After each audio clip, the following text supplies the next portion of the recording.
नमस्कार भक्तों, सुनिए संपूर्ण श्रीमद् भागवत महापुराण कृष्णा टिप्स से।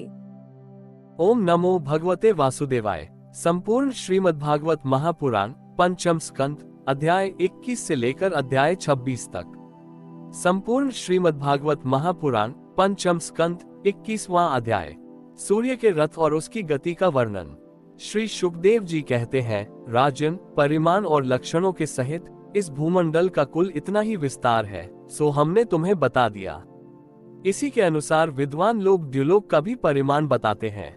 जिस प्रकार चना, मटर आदि के दो दलों में से एक का स्वरूप जान लेने से दूसरे का भी जाना जा सकता है, उसी प्रकार भूलोक के परिमाण से ही द्युलोक का भी परिमाण जान लेना चाहिए।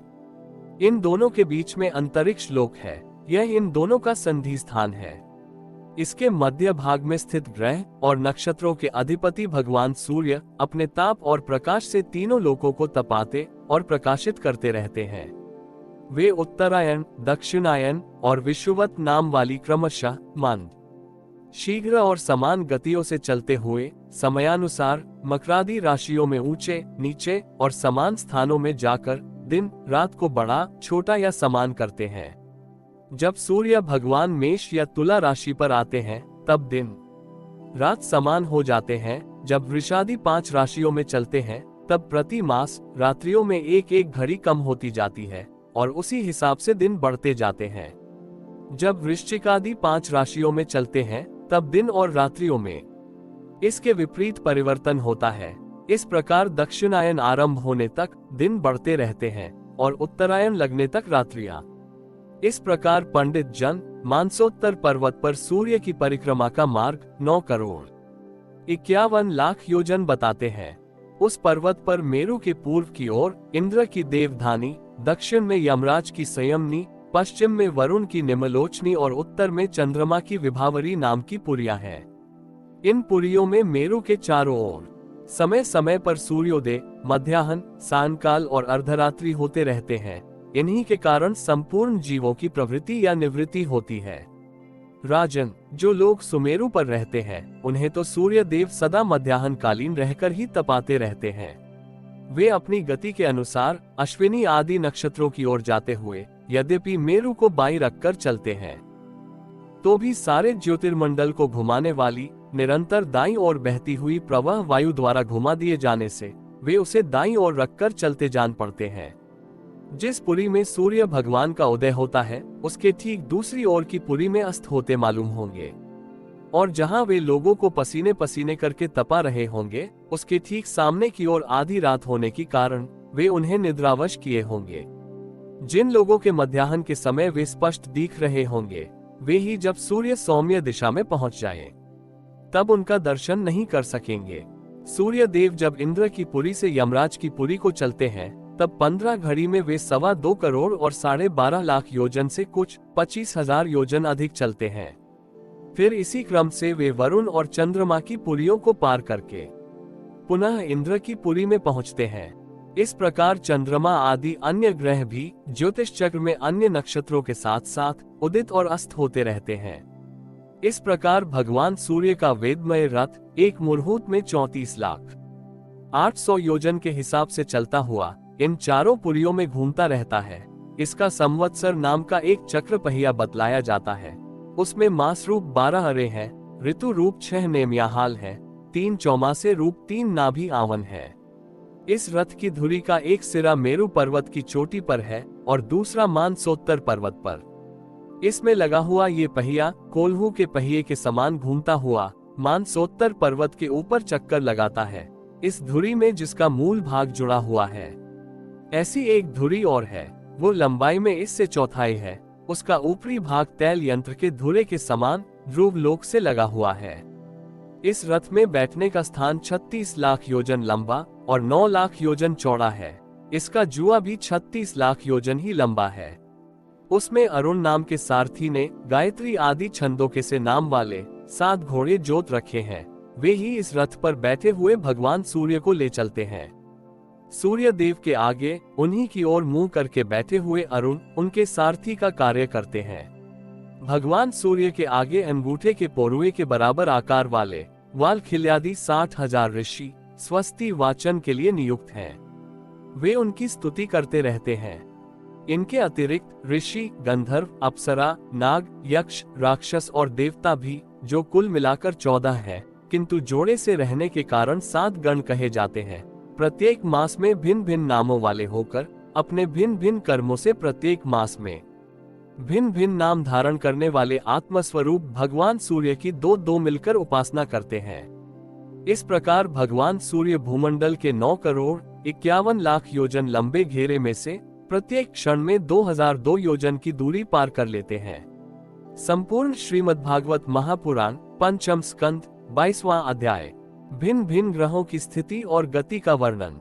राजा परीक्षित ने पूछा, भगवान, आपने जो कहा कि यद्यपि भगवान सूर्य राशियों की ओर जाते समय मेरु और ध्रुव को दाईं ओर रखकर चलते मालूम होते हैं, किंतु वस्तुतः उनकी गति दक्षिणावर्त नहीं होती, इस विषय को हम किस प्रकार समझें? श्री सुखदेव जी कहते हैं, राजन, जैसे कुम्हार के घूमते हुए चाक पर बैठकर उसके साथ घूमती हुई चींटी आदि की अपनी गति उससे भिन्न ही है, क्योंकि वह भिन्न भिन्न समय में उस चक्र के भिन्न भिन्न स्थानों में देखी जाती है, उसी प्रकार नक्षत्र और राशियों से उपलक्षित काल चक्र में पड़कर ध्रुव और मेरु को दाएं रखकर घूमने वाले सूर्य आदि ग्रहों की गति वास्तव में उससे भिन्न ही है, क्योंकि वे काल भेद से भिन्न भिन्न राशि और नक्षत्रों में देख पड़ते हैं।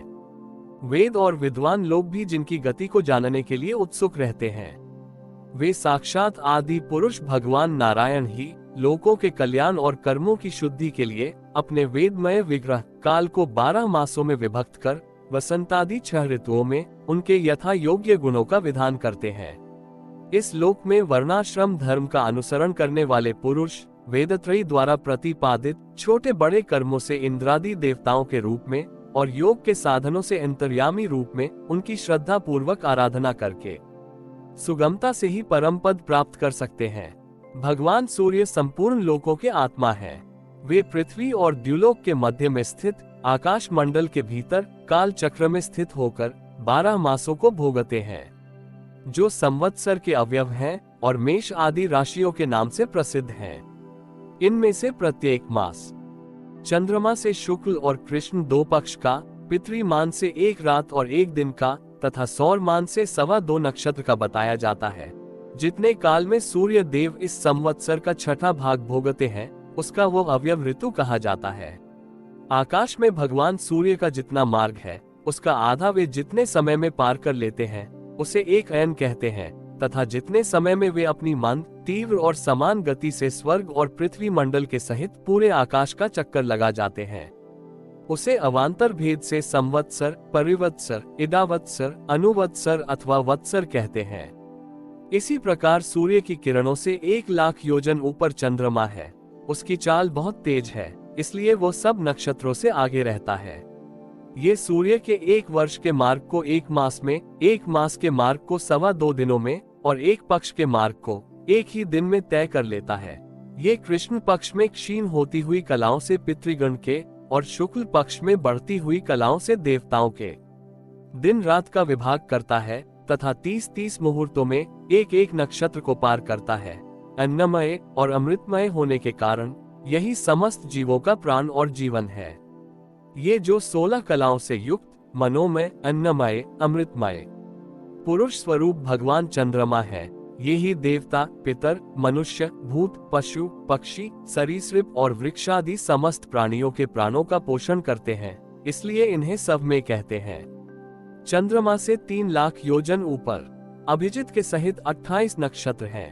भगवान ने इन्हें काल चक्र में नियुक्त कर रखा है, अतः ये मेरु को दाईं ओर रखकर घूमते रहते हैं। इनसे 2 लाख योजन ऊपर शुक्र दिखाई देता है। ये सूर्य की शीघ्र, मंद और समान गतियों के अनुसार उन्हीं के समान कभी आगे, कभी पीछे और कभी साथ साथ रहकर चलता है। यह वर्षा करने वाला ग्रह है, इसलिए लोगों को प्रायः सर्वदा ही अनुकूल रहता है। इसकी गति से ऐसा अनुमान होता है कि यह वर्षा रोकने वाले ग्रहों को शांत कर देता है। शुक्र की गति के साथ साथ बुध की भी व्याख्या हो गई। शुक्र के अनुसार ही बुध की गति भी समझ लेनी चाहिए। ये चंद्रमा का पुत्र शुक्र से 2 लाख योजन ऊपर है। ये प्रायः मंगलकारी ही है, किंतु जब सूर्य की गति का उल्लंघन करके चलता है तब बहुत अधिक आंधी, बादल और सूखे के भय की सूचना देता है। इससे 2 लाख योजन ऊपर मंगल है। वह यदि वक्र गति से न चले तो एक एक राशि को 3-3 पक्ष में भोगता हुआ 12 राशियों को पार करता है। यह अशुभ ग्रह है और प्रायः अमंगल का सूचक है। इसके ऊपर 2 लाख योजन की दूरी पर भगवान बृहस्पति जी हैं। ये यदि वक्रगति से न चले तो एक एक राशि को एक एक वर्ष में भोगते हैं। ये प्रायः ब्राह्मण कुल के लिए अनुकूल रहते हैं। बृहस्पति से 2 लाख योजन ऊपर शनैश्चर दिखाई देते हैं। ये 30-30 महीने तक एक एक राशि में रहते हैं। अतः इन्हें सब राशियों को पार करने में 30 वर्ष लग जाते हैं। ये प्रायः सभी के लिए अशांति कारक हैं। इनके ऊपर 11 लाख योजन की दूरी पर कश्यपादि सप्तर्षि दिखाई देते हैं। ये सब लोगों की मंगल कामना करते हुए भगवान विष्णु के परम पद ध्रुवलोक की प्रदक्षिणा किया करते हैं। संपूर्ण श्रीमद्भागवत महापुराण पंचम स्कंद 23वां अध्याय। शिशुमार चक्र का वर्णन। श्री शुकदेव जी कहते हैं, राजन, सप्तर्षियों से 13 लाख योजन के ऊपर ध्रुवलोक है। इसे भगवान विष्णु का परम पद कहते हैं। यहाँ उत्तानपाद के पुत्र परम भगवत भक्त ध्रुव जी विराजमान हैं। अग्नि, इंद्र, प्रजापति, कश्यप और धर्म, ये सब एक साथ अत्यंत आदर पूर्वक इनकी प्रदक्षिणा करते रहते हैं। अब भी कल्प पर्यंत रहने वाले लोक इन्हीं के आधार पर स्थित हैं। इनका इस लोक का प्रभाव हम पहले 4थे स्कंद में वर्णन कर चुके हैं। सदा जागते रहने वाले अव्यक्त गति भगवान काल के द्वारा जो ग्रह, नक्षत्रादि ज्योतिर्गण निरंतर घुमाए जाते हैं, भगवान ने ध्रुव लोक को ही उन सबके आधार स्तंभ रूप से नियुक्त किया है। अतः यह एक ही स्थान में रहकर सदा प्रकाशित होता है।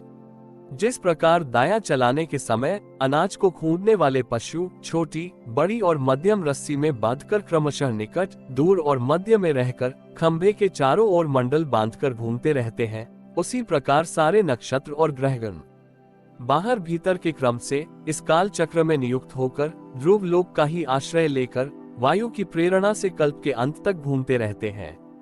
जिस प्रकार मेघ और बाज आदि पक्षी अपने कर्मों की सहायता से वायु के अधीन रहकर आकाश में उड़ते रहते हैं, उसी प्रकार ये ज्योतिर्गण भी प्रकृति और पुरुष के संयोगवश अपने अपने कर्मों के अनुसार चक्कर काटते रहते हैं।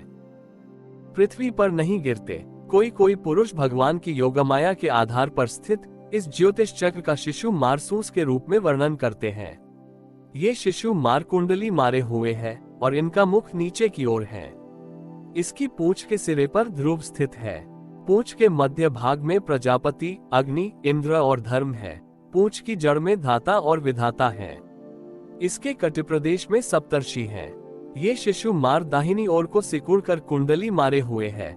ऐसी स्थिति में अभिजित से लेकर पुनर्वसु पर्यंत जो उत्तरायण के 14 नक्षत्र हैं, वे इसके दाहिने भाग में हैं, और पुष्य से लेकर उत्तराषाढ़ा पर्यंत जो दक्षिणायन के 14 नक्षत्र हैं, वे बाएं भाग में हैं। लोक में भी जब शिशु मार कुंडलाकार होता है तब उसके दोनों ओर के अंगों की संख्या समान रहती है। उसी प्रकार यहाँ नक्षत्र संख्या में भी समानता है। इसकी पीठ में अजवीथी मूल, पूर्वाषाढ़ा और उत्तराषाढ़ा नाम के 3 नक्षत्रों का समूह है और उदर में आकाश गंगा है। राजन, इसके दाहिने और बाएं कटित्तों में पुनर्वसु और पुष्य नक्षत्र हैं। पीछे के दाहिने और बाएं चरणों में आर्द्रा और आश्लेषा नक्षत्र हैं तथा दाहिने और बाएं नथुनों में क्रमशः अभिजित और उत्तराषाढ़ा है। इसी प्रकार दाहिने और बाएं नेत्रों में श्रवण और पूर्वाषाढ़ा एवं दाहिने और बाएं कानों में धनिष्ठा और मूल नक्षत्र हैं। मघा आदि दक्षिणायन के 8 नक्षत्र बाईं पसलियों में और विपरीत क्रम से मृगशिरा आदि उत्तरायण के 8 नक्षत्र दाहिनी पसलियों में हैं। शतभिषा और ज्येष्ठा ये 2 नक्षत्र क्रमशः दाहिने और बाएं कंधों की जगह हैं। इसकी ऊपर की थूथनी में अगस्त्य, नीचे की थोड़ी में नक्षत्र रूप यम, मुखों में मंगल, लिंग प्रदेश में शनि, कुकोद में बृहस्पति, छाती में सूर्य, हृदय में नारायण, मन में चंद्रमा, नाभि में शुक्र, स्तनों में अश्विनी कुमार, प्राण और अपान में बुध, गले में राहु, समस्त अंगों में केतु और रोमों में संपूर्ण तारागण स्थित हैं। राजन, ये भगवान विष्णु का सर्वदेव में स्वरूप है। इसका नित्य प्रति सायंकाल के समय पवित्र और मौन होकर दर्शन करते हुए चिंतन करना चाहिए तथा इस मंत्र का जप करते हुए भगवान की स्तुति करनी चाहिए। संपूर्ण ज्योतिर्गणों के आश्रय, काल चक्र स्वरूप, सर्वदेवाधिपति परम पुरुष परमात्मा का हम नमस्कार पूर्वक ध्यान करते हैं। ग्रह, नक्षत्र और ताराओं के रूप में भगवान का आधिदैविक रूप प्रकाशित हो रहा है। वह तीनों समय उपर्युक्त मंत्र का जप करने वाले पुरुषों के पाप नष्ट कर देता है। जो पुरुष प्रातः, मध्याह्न और सायं तीनों काल उनके इस आधिदैविक स्वरूप का नित्य प्रति चिंतन और वंदन करता है, उसके उस समय किए हुए पाप तुरंत नष्ट हो जाते हैं। संपूर्ण श्रीमद्भागवत महापुराण पंचम स्कंद 24वां अध्याय। राहु आदि की स्थिति, अतलादी नीचे के लोकों का वर्णन। श्री सुखदेव जी कहते हैं, परीक्षित, कुछ लोगों का कथन है कि सूर्य से 10,000 योजन नीचे राहु नक्षत्रों के समान घूमता है। इसने भगवान की कृपा से ही देवत्व और ग्रहत्व प्राप्त किया है। स्वयं ये सिंह का पुत्र असुराधम होने के कारण किसी प्रकार इस पद के योग्य नहीं है। इसके जन्म और कर्मों का हम आगे वर्णन करेंगे। सूर्य का जो यह अत्यंत तपता हुआ मंडल है, उसका विस्तार 10,000 योजन बतलाया जाता है। इसी प्रकार चंद्रमंडल का विस्तार 12,000 योजन है और राहु का 13,000 योजन। अमृतपान के समय राहु देवता के वेश में सूर्य और चंद्रमा के बीच में आकर बैठ गया था। उस समय सूर्य और चंद्रमा ने इसका भेद खोल दिया था। उस वैर को याद करके यह अमावस्या और पूर्णिमा के दिन उन पर आक्रमण करता है। ये देखकर भगवान ने सूर्य और चंद्रमा की रक्षा के लिए उन दोनों के पास अपने प्रिय आयुध सुदर्शन चक्र को नियुक्त कर दिया है। वह निरंतर घूमता रहता है, इसलिए राहु उसके असह्य तेज से उद्विग्न और चकित चित होकर मुहूर्त मात्र उनके सामने टिककर फिर सहसा लौट आता है। उसके उतनी देर उनके सामने ठहरने को ही लोग ग्रहण कहते हैं।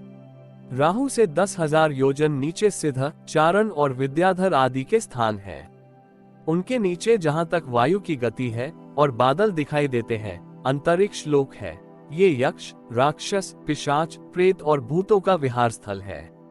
उससे नीचे 100 योजन की दूरी पर ये पृथ्वी है, जहां तक हंस, गिद्ध, बाज और गरुड़ आदि प्रधान पक्षी उड़ सकते हैं, वहीं तक इसकी सीमा है। पृथ्वी के विस्तार और स्थिति आदि का वर्णन तो हो ही चुका है। इसके अतल, वितल, सुतल, तलातल, महातल, रसातल और पाताल नाम के 7 भू गर्भ स्थित बिल या लोक हैं। ये एक के नीचे एक 10,000 योजन की दूरी पर स्थित है और इनमें से प्रत्येक की लंबाई चौड़ाई भी 10,000 योजन ही है। ये भूमि के बिल भी एक प्रकार के स्वर्ग ही हैं। इनमें स्वर्ग से भी अधिक विषय भोग, ऐश्वर्य, आनंद, संतान सुख और धन संपत्ति है। यहाँ के वैभव पूर्ण भवन, उद्यान और क्रीड़ा स्थानों में दैत्य, दानव और नाग तरह तरह की मायामयी क्रीड़ाएं करते हुए निवास करते हैं। वे सब गार्हस्थ्य धर्म का पालन करने वाले हैं। उनके स्त्री, पुत्र, बंधु, बांधव और सेवक लोग उनसे बड़ा प्रेम रखते हैं और सदा प्रसन्नचित रहते हैं। उनके भोगों में बाधा डालने की इंद्रादि में भी सामर्थ्य नहीं है।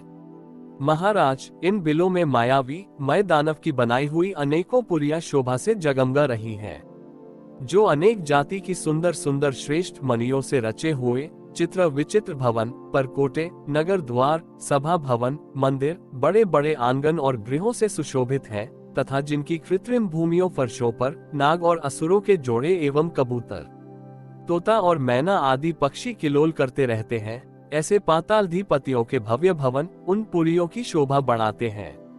वहां के बगीचे भी अपनी शोभा से देवलोक के उद्यानों की शोभा को मात करते हैं। उनमें अनेकों वृक्ष हैं, जिनकी सुंदर डालियां फल फूलों के गुच्छों और कोमल कोम्पलों के भार से झुकी रहती हैं, तथा जिन्हें तरह तरह की लताओं ने अपने अंगपाश से बांध रखा है। वहां जो निर्मल जल से भरे हुए अनेकों जलाशय हैं, उनमें विविध विहंगों के जोड़े विलास करते रहते हैं। इन वृक्षों और जलाशयों की सुषमा से वे उद्यान बड़ी शोभा पा रहे हैं। उन जलाशयों में रहने वाली मछलियां जब खिलवाड़ करती हुई उछलती हैं, तब उनका जल हिल उठता है। साथ ही जल के ऊपर उगे हुए कमल, कुमुद, कुवलय, कलहार, नील कमल, लाल कमल और शतपत्र कमल आदि के समुदाय भी हिलने लगते हैं। इन कमलों के वनों में रहने वाले पक्षी अविराम क्रीड़ा कौतुक करते हुए भांति भांति की बड़ी मीठी बोली बोलते रहते हैं, जिसे सुनकर मन और इंद्रियों को बड़ा ही आह्लाद होता है। उस समय समस्त इंद्रियों में उत्सव सा छा जाता है। वहां सूर्य का प्रकाश नहीं जाता, इसलिए दिन रात आदि काल विभाग का भी कोई खटका नहीं देखा जाता। वहां के संपूर्ण अंधकार को बड़े बड़े नागों के मस्तकों की मणियां ही दूर करती हैं। इन लोकों के निवासी जन औषधि, रस, रसायन, अन्न, पान और स्नानादि का सेवन करते हैं। वे सभी पदार्थ दिव्य होते हैं। इन दिव्य वस्तुओं के सेवन से उन्हें मानसिक या शारीरिक रोग नहीं होते तथा झुर्रियां पड़ जाना, बाल पक जाना, बुढ़ापा आ जाना, देह का कांतिहीन हो जाना, शरीर में से दुर्गंध आना, पसीना चूना, थकावट अथवा शिथिलता आना तथा आयु के साथ शरीर की अवस्थाओं का बदलना, ये कोई विकार नहीं होते। वे सदा सुंदर, स्वस्थ, जवान और शक्ति संपन्न रहते हैं। उन पुण्य पुरुषों की भगवान के तेज रूप सुदर्शन चक्र के सिवा और किसी साधन से मृत्यु नहीं हो सकती। सुदर्शन चक्र के आते ही भय के कारण असुर रमणियों का गर्भपात हो जाता है। अतल लोक में मय दानव का पुत्र असुर बल रहता है। उसने 96 प्रकार की माया रची है। उनमें से कोई कोई आज भी मायावी पुरुषों में पाई जाती है। उसने एक बार जबाई ली थी। उस समय उसके मुख से स्वैरिणी केवल अपने वर्ण के पुरुषों से रमण करने वाली, कामिनी अन्य वर्णों के पुरुषों से भी समागम करने वाली और पुंचचली अत्यंत चंचल स्वभाव वाली 3 प्रकार की स्त्रियां उत्पन्न हुई। ये उस लोक में रहने वाले पुरुषों को हाटक नाम रस पिलाकर संभोग करने में समर्थ बना लेती हैं और फिर उनके साथ अपनी हाव भावमयी चितवन, प्रेममयी मुस्कान, प्रेमालाप और आलिंगनादि के द्वारा यथेष्ट रमण करती हैं। उस हाटक रस को पीकर मनुष्य मदान सा हो जाता है और अपने को 10,000 हाथियों के समान बलवान समझकर मैं ईश्वर हूँ, मैं सिद्ध हूँ, इस प्रकार बढ़ बढ़कर बातें करने लगता है। उसके नीचे वितल लोक में भगवान हाटकेश्वर नामक महादेव जी अपने पार्षद भूतगणों के सहित रहते हैं। वे प्रजापति की सृष्टि की वृद्धि के लिए भवानी के साथ विहार करते रहते हैं। उन दोनों के तेज से वहां हाटकी नाम की एक श्रेष्ठ नदी निकली है। उसके जल को वायु से प्रज्वलित अग्नि बड़े उत्साह से पीता है। वो जो हाटक नाम का सोना थूकता है, उससे बने हुए आभूषणों को दैत्य राजों के अंतःपुरों में स्त्री पुरुष सभी धारण करते हैं। वितल के नीचे सुतल लोक है। उसमें महायशस्वी पवित्र कीर्ति विरोचन पुत्र बलि रहते हैं। भगवान ने इंद्र का प्रिय करने के लिए अदिति के गर्भ से वटु वामन रूप में अवतीर्ण होकर उनसे तीनों लोक छीन लिए थे। फिर भगवान की कृपा से ही उनका इस लोक में प्रवेश हुआ। यहाँ उन्हें जैसी उत्कृष्ट संपत्ति मिली हुई है, वैसी इंद्रादि के पास भी नहीं है। अतः वे उन्हीं पूज्यतम प्रभु की अपने धर्माचरण द्वारा आराधना करते हुए यहाँ आज भी निर्भयता पूर्वक रहते हैं। राजन, संपूर्ण जीवों के नियंता एवं आत्म स्वरूप परमात्मा भगवान वासुदेव जैसे पूज्यतम पवित्रतम पात्र आने पर उन्हें परम श्रद्धा और आदर के साथ स्थिर चित्त से दिए हुए भूमिदान का यही कोई मुख्य फल नहीं है कि बलि को सुतल लोक का ऐश्वर्य प्राप्त हो गया। यह ऐश्वर्य तो अनित्य है, किंतु वह भूमिदान तो साक्षात मोक्ष का ही द्वार है। भगवान का तो छींकने, गिरने और फिसलने के समय विवश होकर एक बार नाम लेने से भी मनुष्य सहसा कर्म बंधन को काट देता है, जबकि मुमुक्षु लोग इस कर्म बंधन को योग साधन आदि अन्य अनेकों उपायों का आश्रय लेने पर बड़े कष्ट से कहीं काट पाते हैं। अतएव अपने संयमी भक्त और ज्ञानियों को स्वस्वरूप प्रदान करने वाले और समस्त प्राणियों के आत्मा श्री भगवान को आत्मभाव से किए हुए भूमिदान का ये फल नहीं हो सकता। भगवान ने यदि बलि को उसके सर्वस्व दान के बदले अपनी विस्मृति कराने वाला यह माया में भोग और ऐश्वर्य ही दिया, तो उन्होंने उस पर यह कोई अनुग्रह नहीं किया। जिस समय कोई और उपाय न देखकर भगवान ने याचकों के छल से उसका त्रिलोकी का राज्य छीन लिया और उसके पास केवल उसका शरीर मात्र ही शेष रहने दिया, तब वरुण के पाशों में बांधकर पर्वत की गुफा में डाल दिए जाने पर उसने कहा था, खेद है, यह ऐश्वर्यशाली इंद्र विद्वान होकर भी अपना सच्चा स्वार्थ सिद्ध करने में कुशल नहीं है। इसने सम्मति लेने के लिए अनन्य भाव से बृहस्पति जी को अपना मंत्री बनाया, फिर भी उनकी अवहेलना करके इसने श्री विष्णु भगवान से उनका दास्य न मानकर उनके द्वारा मुझसे अपने लिए ये भोग ही मांगे। ये 3 लोग तो केवल एक मनवंतर तक ही रहते हैं, जो अनंत काल का एक अवयव मात्र है। भगवान के कैंकर्य के आगे भला इन तुच्छ भोगों का क्या मूल्य है। हमारे पितामह प्रहलाद जी ने भगवान के हाथों अपने पिता हिरण्यकशिपु के मारे जाने पर प्रभु की सेवा का ही वर मांगा था। भगवान देना भी चाहते थे तो भी उनसे दूर करने वाला समझकर उन्होंने अपने पिता का निष्कंटक राज्य लेना स्वीकार नहीं किया। बड़े महानुभाव थे, मुझ पर तो न भगवान की कृपा ही है और न मेरी वासनाएं ही शांत हुई हैं। फिर मेरे जैसा कौन पुरुष उनके पास पहुंचने का साहस कर सकता है। राजन, इस बलि का चरित्र हम आगे अष्टम स्कंध में विस्तार से कहेंगे। अपने भक्तों के प्रति भगवान का हृदय दया से भरा रहता है। इसी से अखिल जगत के परम पूजनीय गुरु भगवान नारायण हाथ में गदा लिए सुतल लोक में राजा बलि के द्वार पर सदा उपस्थित रहते हैं। एक बार जब दिग्विजय करता हुआ घमंडी रावण वहां पहुंचा, तब उसे भगवान ने अपने पैर के अंगूठे की ठोकर से ही लाखों योजन दूर फेंक दिया था। सुतल लोक से नीचे तलातल है, वहां त्रिपुरादिति दानवराज मय रहता है। पहले तीनों लोकों को शांति प्रदान करने के लिए भगवान शंकर ने उसके तीनों पुर भस्म कर दिए थे। फिर उन्हीं की कृपा से उसे ये स्थान मिला। वो मायावियों का परम गुरु है और महादेव जी के द्वारा सुरक्षित है, इसलिए उसे सुदर्शन चक्र से भी कोई भय नहीं है। वहां के निवासी उसका बहुत आदर करते हैं। उसके नीचे महातल में कद्रु से उत्पन्न हुए अनेक सिरों वाले सर्पों का क्रोधवश नामक एक समुदाय रहता है। उनमें कुहक, तक्षक, कालिया और सुषेण आदि प्रधान हैं। उनके बड़े बड़े फन हैं। वे सदा भगवान के वाहन पक्षीराज गरुड़ जी से डरते रहते हैं, तो भी कभी कभी अपने स्त्री, पुत्र, मित्र और कुटुंब के संग से प्रमत्त होकर विहार करने लगते हैं। उसके नीचे रसातल में पनी नाम के दैत्य और दानव रहते हैं। ये निवात, कवच, कालेय और हिरण्य पुरवासी भी कहलाते हैं। इनका देवताओं से विरोध है। ये जन्म से ही बड़े बलवान और महान साहसी होते हैं, किंतु जिनका प्रभाव संपूर्ण लोकों में फैला हुआ है। उन श्री हरि के तेज से बलाभिमान चूर्ण हो जाने के कारण ये सर्पों के समान लुक छिपकर रहते हैं तथा इंद्र की दूती शर्मा के कहे हुए मंत्र वर्ण रूप वाक्य के कारण सर्वदा इंद्र से डरते रहते हैं। रसातल के नीचे पाताल है। वहां शंख, कुलिक, महाशंख, श्वेत, धनजन्य, धृतराष्ट्र, शंखचूड़, कंबल, अश्वतर और देवदत्त आदि बड़े क्रोधी और बड़े बड़े फनों वाले नाग रहते हैं। इनमें वासुकी प्रधान है। उनमें से किसी के 5, किसी के 7, किसी के 10, किसी के 100 और किसी के 1000 सिर हैं। उनके फनों की दमकती हुई मणियां अपने प्रकाश से पाताल लोक का सारा अंधकार नष्ट कर देती हैं। संपूर्ण श्रीमद्भागवत महापुराण पंचम स्कंद 25वां अध्याय। श्री संकर्षण देव का विवरण और स्तुति। श्री शुकदेव जी कहते हैं, राजन, पाताल लोक के नीचे 30,000 योजन की दूरी पर अनंत नाम से विख्यात भगवान की तामसी नित्य कला है। यह अहंकार रूपा होने से दृष्टा और दृश्य को खींचकर एक कर देती है, इसलिए 5 रात आगम के अनुयायी भक्त जन इसे संकर्षण कहते हैं। इन भगवान अनंत के 1000 मस्तक हैं। उनमें से एक पर रखा हुआ ये सारा भूमंडल सरसों के दाने के समान दिखाई देता है।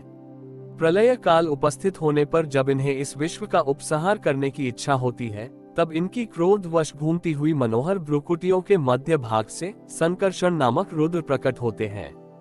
उनकी व्यूह संख्या 11 है। वे सभी 3 नेत्रों वाले होते हैं और हाथ में 3 नोकों वाले शूल लिए रहते हैं।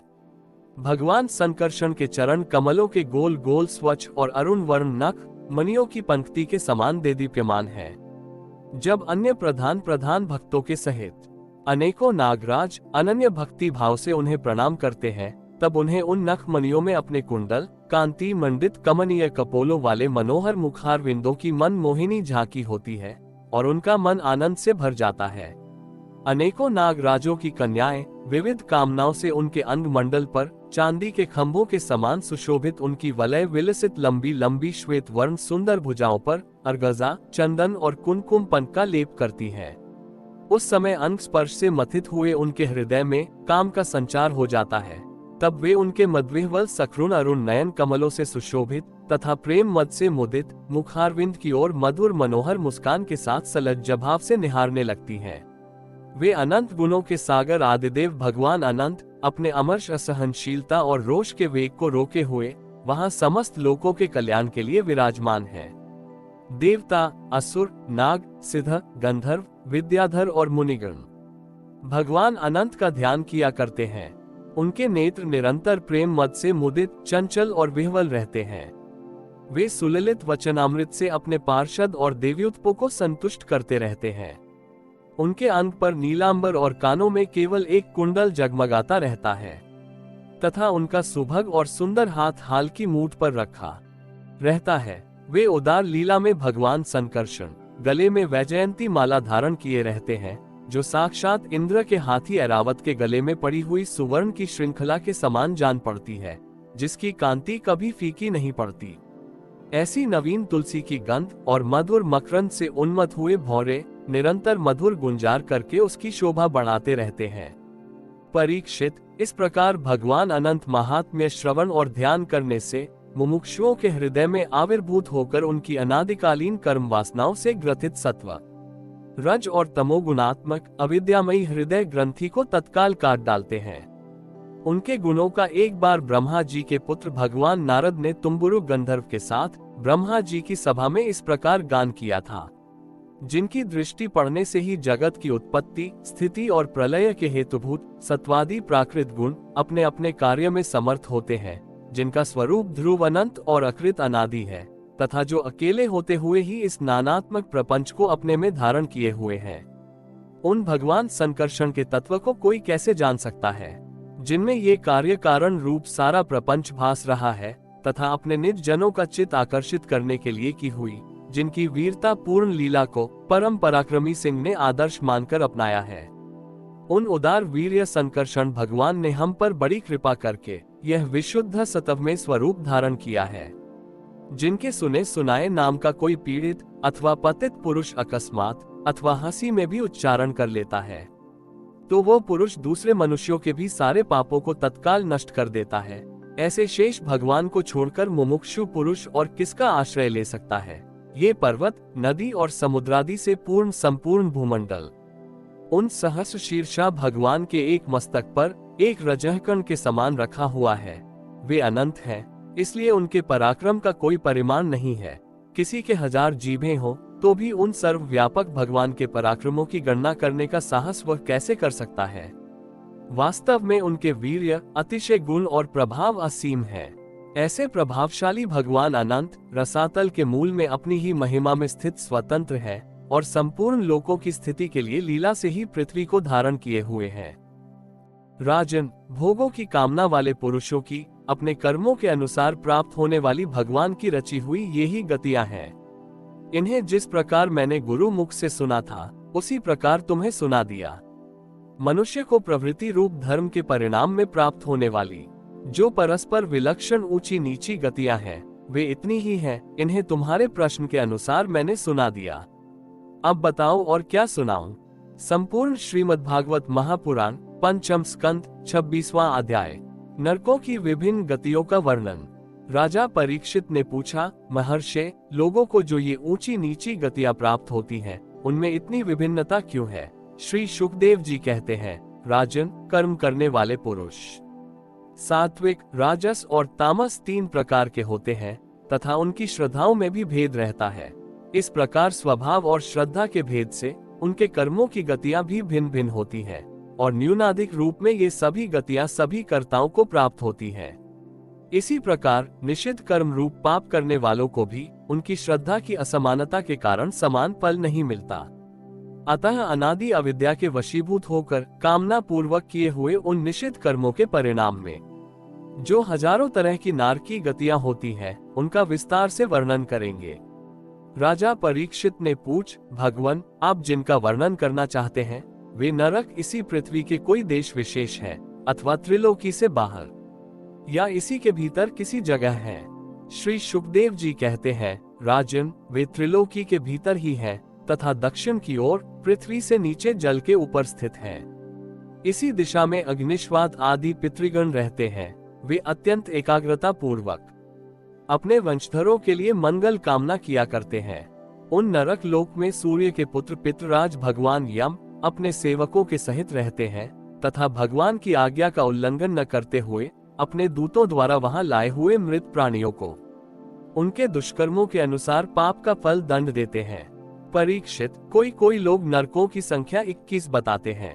अब हम नाम, रूप और लक्षणों के अनुसार उनका क्रमशः वर्णन करते हैं। उनके नाम ये हैं, तामिस्र, अंधतामिस्र, रौरव, महारौरव, कुंभीपाक, कालसूत्र, असी पत्र वन, सूकमुख, अंधकूप, कृमि।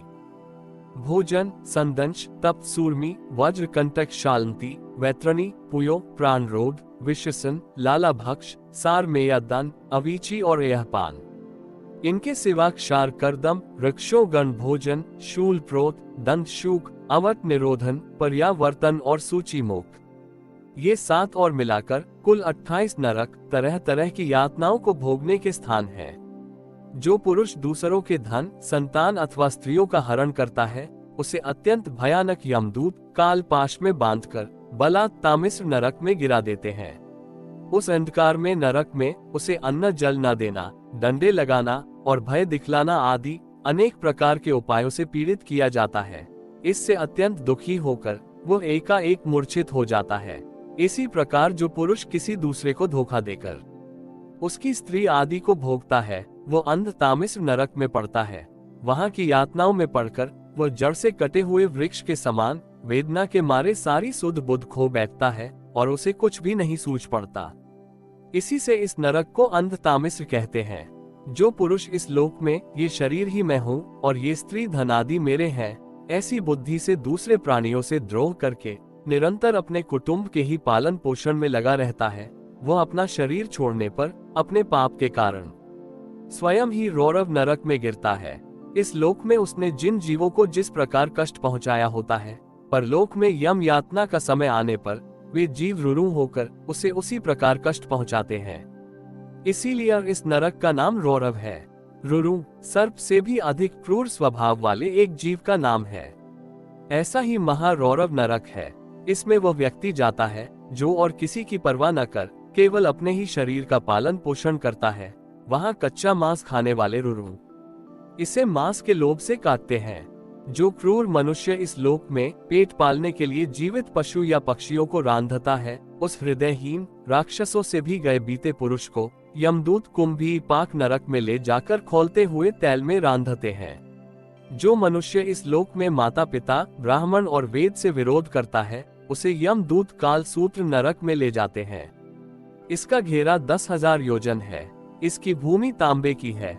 इसमें जो तपा हुआ मैदान है वो ऊपर से सूर्य और नीचे से अग्नि के दाह से जलता रहता है।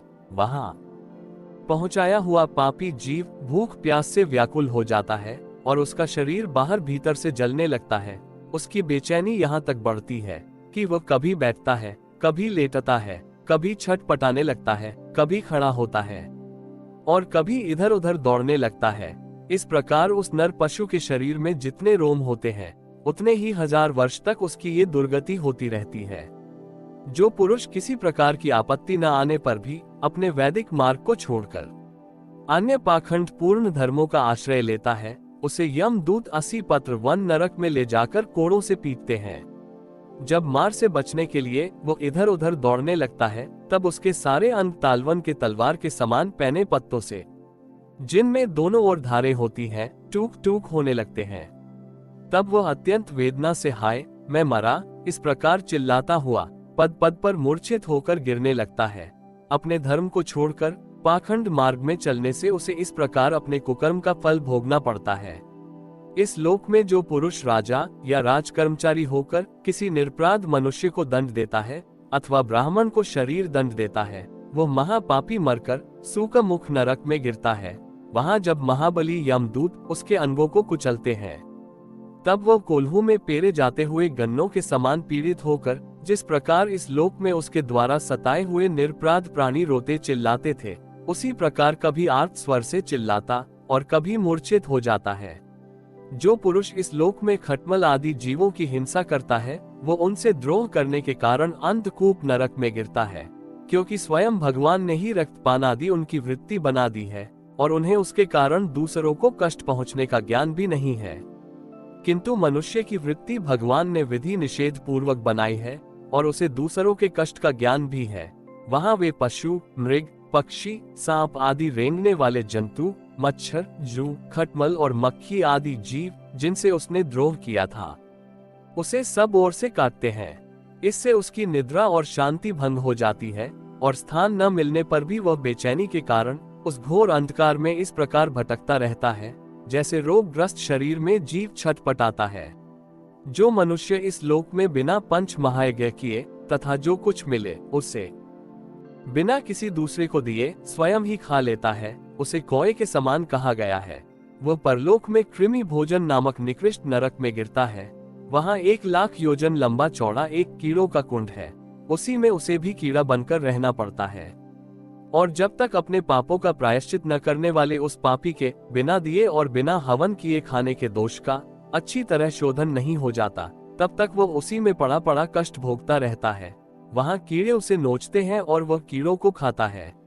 राजन, इस लोक में जो व्यक्ति चोरी या बरजोरी से ब्राह्मण के अथवा आपत्ति का समय न होने पर भी किसी दूसरे पुरुष के सुवर्ण और रत्नादि का हरण करता है, उसे मरने पर यमदूत संदंश नामक नरक में ले जाकर तपाए हुए लोहे के गोलों से दागते हैं और संसी से उसकी खाल नोचते हैं। इस लोक में यदि कोई पुरुष अगम्या स्त्री के साथ संभोग करता है अथवा कोई स्त्री अगम्य पुरुष से व्यभिचार करती है, तो यमदूत उसे तप्तसूर्मी नामक नरक में ले जाकर कोड़ों से पीटते हैं तथा पुरुष को तपाए हुए लोहे की स्त्री मूर्ति से और स्त्री को तपाई हुई पुरुष प्रतिमा से आलिंगन कराते हैं।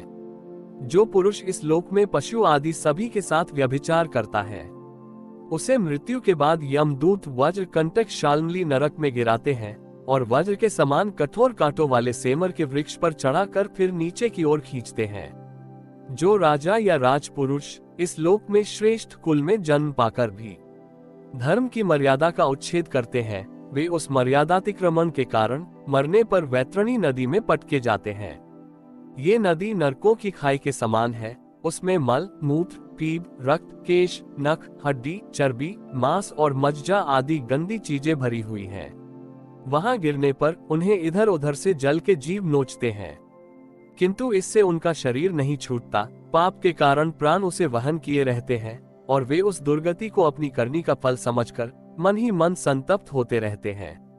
जो लोग शौच और आचार के नियमों का परित्याग कर तथा लज्जा को तिलांजलि देकर इस लोक में शूद्राओं के साथ संबंध गांठकर पशुओं के समान आचरण करते हैं, वे भी मरने के बाद पीप, विष्ठा, मूत्र, कफ और मल से भरे हुए पुयो नामक समुद्र में गिरकर उन अत्यंत घृणित वस्तुओं को ही खाते हैं। इस लोक में जो ब्राह्मणादि उच्च वर्ण के लोग कुत्ते या गधे पालते और शिकार आदि में लगे रहते हैं तथा शास्त्र के विपरीत पशुओं का वध करते हैं, मरने के पश्चात वे प्राण रोध नरक में डाले जाते हैं और वहां यमदूत उन्हें लक्ष्य बनाकर बाणों से बींधते हैं। जो पाखंडी लोग पाखंड पूर्ण यज्ञों में पशुओं का वध करते हैं, उन्हें परलोक में वैश्यस विशसन नरक में डालकर वहां के अधिकारी बहुत पीड़ा देकर काटते हैं। जो द्विज कामातुर होकर अपनी स्वर्णा भार्या को वीर्यपान कराता है, उस पापी को मरने के बाद यमदूत वीर्य की नदी लाल भक्ष नामक नरक में डालकर वीर्य पिलाते हैं। जो कोई चोर अथवा राजा या राजपुरुष इस लोक में किसी के घर में आग लगा देते हैं, किसी को विष दे देते हैं अथवा गांवों या व्यापारियों की टोलियों को लूट लेते हैं, उन्हें मरने के पश्चात सारमेया दन नामक नरक में वज्र की सी दाढ़ों वाले 720 यमदूत कुत्ते बनकर बड़े वेग से काटने लगते हैं। इस लोक में जो पुरुष किसी की गवाही देने में, व्यापार में अथवा दान के समय किसी भी तरह झूठ बोलता है, वो मरने पर आधार शून्य अवीची मार नरक में पड़ता है। वहां उसे 100 योजन ऊंचे पहाड़ के शिखर से नीचे को सिर करके गिराया जाता है। उस नरक की पत्थर की भूमि जल के समान जान पड़ती है, इसीलिए इसका नाम अवीची मार है। वहां गिराए जाने से उसके शरीर के टुकड़े टुकड़े हो जाने पर भी प्राण नहीं निकलते, इसलिए इसे बार बार ऊपर ले जाकर पटका जाता है। जो ब्राह्मण या ब्राह्मणी अथवा व्रत में स्थित और कोई भी प्रमादवश मद्यपान करता है तथा जो क्षत्रिय या वैश्य सोमपान करता है, उन्हें यमदूत एहपान नाम के नरक में ले जाते हैं और उनकी छाती पर पैर रखकर उनके मुंह में आग से गलाया हुआ लोहा डालते हैं। जो पुरुष इस लोक में निम्न श्रेणी का होकर भी अपने को बड़ा मानने के कारण जन्म, तप, विद्या, आचार, वर्ण या आश्रम में अपने से बड़ों का विशेष सत्कार नहीं करता, वो जीता हुआ भी मरे के ही समान है। उसे मरने पर क्षार कर्दम नाम के नरक में नीचे को सिर करके गिराया जाता है और वहां उसे अनंत पीड़ाएं भोगनी पड़ती हैं। जो पुरुष इस लोक में नर मेधादि के द्वारा भैरव, यक्ष, राक्षस आदि का यजन करते हैं और जो स्त्रियां पशुओं के समान पुरुषों को खा जाती हैं, उन्हें वे पशुओं की तरह मारे हुए पुरुष यमलोक में राक्षस होकर तरह तरह की यातनाएं देते हैं और वृक्षों गण भोजन नामक नरक में कसाईयों के समान कुल्हाड़ी से काट काट कर उसका लहू पीते हैं, तथा जिस प्रकार वे मांस भोजी पुरुष इस लोक में उनका मांस भक्षण करके आनंदित होते थे, उसी प्रकार वे भी उनका रक्तपान करते और आनंदित होकर नाचते गाते हैं। इस लोक में जो लोग वन या गांव के निरपराध जीवों को, जो सभी अपने प्राणों को रखना चाहते हैं, तरह तरह के उपायों से फुसलाकर अपने पास बुला लेते हैं, फिर उन्हें कांटे से बेधकर या रस्सी से बांधकर खिलवाड़ करते हुए तरह तरह की पीड़ाएं देते हैं, उन्हें भी मरने के पश्चात यम यातनाओं के समय शूल प्रोत नामक नरक में शूलों से बेधा जाता है, उस समय जब उन्हें भूख प्यास सताती है। और कंक, बटेर आदि तीखी चोंचों वाले नरक के भयानक पक्षी नोचने लगते हैं, तब अपने किए हुए सारे पाप याद आ जाते हैं। राजन, इस लोक में जो सर्पों के समान उग्र स्वभाव पुरुष दूसरे जीवों को पीड़ा पहुंचाते हैं, वे मरने पर दंतशूक नाम के नरक में गिरते हैं। वहां 5-5, 7-7 मुंह वाले सर्प उनके समीप आकर उन्हें चूहों की तरह निगल जाते हैं। जो व्यक्ति यहाँ दूसरे प्राणियों को अंधेरी खत्तियों, कोठों या गुफाओं में डाल देते हैं, उन्हें परलोक में यमदूत वैसे ही स्थानों में डालकर विषैली आग के धुएं में घोंटते हैं। इसीलिए इस नरक को अवर्त निरोधन कहते हैं। जो गृहस्थ अपने घर आए अतिथि अत्यागतों की ओर बार बार क्रोध में भरकर ऐसी कुटिल दृष्टि से देखता है, मानो उन्हें भस्म कर देगा, वो जब नरक में जाता है तब उस पाप दृष्टि के नेत्रों को गिद्ध, कंक, काक और बटेर आदि वज्र किसी कठोर चोंचों वाले पक्षी बलात् निकाल लेते हैं। इस नरक को पर्यावर्तन कहते हैं। इस लोक में जो व्यक्ति अपने को बड़ा धनवान समझकर अभिमानवश सबको टेढ़ी नजर से देखता है और सभी पर संदेह रखता है, धन के व्यय और नाश की चिंता से जिसके हृदय और मुंह सूखे रहते हैं, अतः तनिक भी चैन न मानकर जो यक्ष के समान धन की रक्षा में लगा रहता है, तथा पैसा पैदा करने, बढ़ाने और बचाने में जो तरह तरह के पाप करता रहता है, वह नराधम मरने पर सूची मुख नरक में गिरता है। वहां उस अर्थ पिशाच पापात्मा के सारे अंगों को यमराज के दूत दर्जियों के समान सुई धागे से सीते हैं। राजन, यमलोक में इसी प्रकार के सैकड़ों हजारों नरक हैं। उनमें जिनका यहाँ उल्लेख हुआ है और जिनके विषय में कुछ नहीं कहा गया, उन सभी में सब अधर्म परायण जीव अपने कर्मों के अनुसार बारी बारी से जाते हैं। इसी प्रकार धर्मात्मा पुरुष स्वर्ग आदि में जाते हैं। इस प्रकार नरक और स्वर्ग के भोग से जब इनके अधिकांश पाप और पुण्य क्षीण हो जाते हैं, तब बाकी बचे हुए पुण्य पाप रूप कर्मों को लेकर ये फिर इसी लोक में जन्म लेने के लिए लौट आते हैं। इन धर्म और अधर्म दोनों से विलक्षण जो निवृत्ति मार्ग है, उसका तो पहले द्वितीय स्कंध में ही वर्णन हो चुका है। पुराणों में जिसका 14 भुवन के रूप में वर्णन किया गया है, वो ब्रह्मांड कोश इतना ही है। ये साक्षात परम पुरुष श्री नारायण का अपनी माया के गुणों से युक्त अत्यंत स्थूल स्वरूप है। इसका वर्णन मैंने तुम्हें सुना दिया। परमात्मा भगवान का उपनिषदों में वर्णित निर्गुण स्वरूप यद्यपि मन बुद्धि की पहुंच के बाहर है, तो भी जो पुरुष इस स्थूल रूप का वर्णन आदर पूर्वक पढ़ता, सुनता या सुनाता है, उसकी बुद्धि श्रद्धा और भक्ति के कारण शुद्ध हो जाती है और वह उस सूक्ष्म रूप का भी अनुभव कर सकता है। यति को चाहिए कि भगवान के स्थूल और सूक्ष्म दोनों प्रकार के रूपों का श्रवण करके पहले स्थूल रूप में चित्त को स्थिर करे, फिर धीरे धीरे वहां से हटाकर उसे सूक्ष्म में लगा दे। परीक्षित, मैंने तुमसे पृथ्वी, उसके अंतर्गत द्वीप, वर्ष, नदी, पर्वत, आकाश, समुद्र, पाताल, दिशा, नरक, ज्योतिर्गण और लोकों की स्थिति का वर्णन किया। यही भगवान का अति अद्भुत स्थूल रूप है जो समस्त जीव समुदाय का आश्रय है। हरि ओम तत्सत। इति श्रीमद्भागवत महापुराण पंचम स्कंद अध्याय 21 से लेकर अध्याय 26 तक संपूर्ण।